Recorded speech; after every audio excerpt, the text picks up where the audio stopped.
Tonight, the death toll is climbing in the Maui fire. At least 93 people confirmed dead, making this the deadliest wildfire in modern American history. And there are growing questions about why the island's comprehensive emergency warning system didn't sound.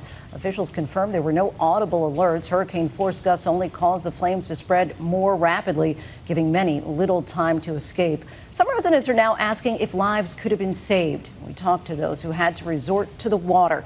A 19-year-old, his mother and younger brother stranded in that water for 5 hours. Search teams painstakingly going through what's left and cadaver dogs searching for victims. And the outpouring of support, residents helping to unload a catamaran arriving with much needed supplies for the hard-hit town.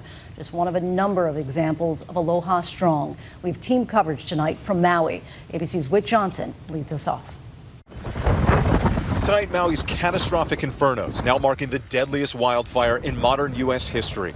The lives of at least 93 people lost in the flames. One of them, Carol Hartley, whose sister today told us the world has lost a beautiful soul. And with hundreds still unaccounted for, growing fears that the true toll is even worse. Many calling on public officials to be more transparent. We know we've got to go quick, but we got to do it right.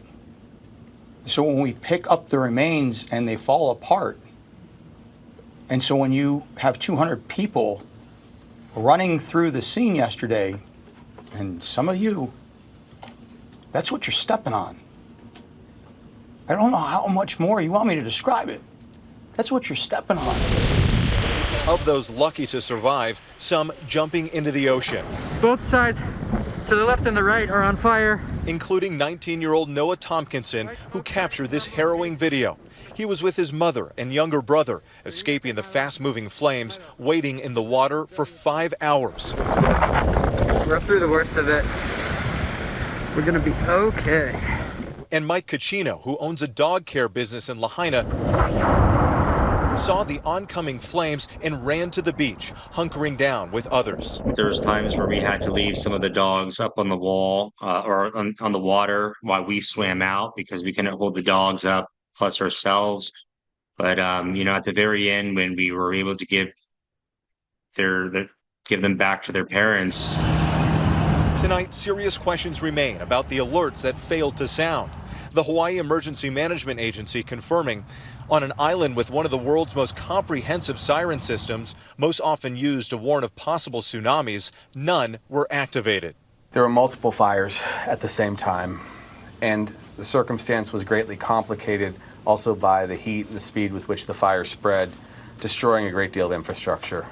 Over time, we'll be able to figure out if we could have better protected people. The hurricane-force wind gusts taking down infrastructure like cell towers and power lines. Flare-ups tonight continuing during what is Maui's dry season. 2 of the 3 original fires still burning. The search to find human remains intensifying, but only a small portion of destroyed structures have been searched by cadaver dogs. And so we're going as fast as we can. But just so you know, 3%, that's what's been searched with the dogs, 3%. Today, multiple counties in California sending 12 of their cadaver dogs to help. Many frustrated families trying to pick up the pieces and move forward. Lisa Peroni says she received no alerts, fleeing for her life only after seeing explosions, smoke, and flames. And that's when I saw the brush fire, but then also the big fire, the big explosion. Lisa taking these photos of the fire roaring into Lahaina as she raced to get out. Her boyfriend, Jeff Tremper, who is traveling on the mainland, rushing home when he heard the news. I was getting text messages saying, Front Street's on fire, everything's on fire, Lahaina is burning right now, everything's exploding. And I couldn't hear from her, and the only thing I could think about was if she was okay. Their Lahaina home now gone, but Lisa is grateful to be alive. Your heart still aches for the people left behind. Oh yeah. I think, Lahaina was a really magical, beautiful town. Such harrowing stories there. Whit Johnson joins us now from Maui. Whit, what do we know about these lawsuits against state and local power companies?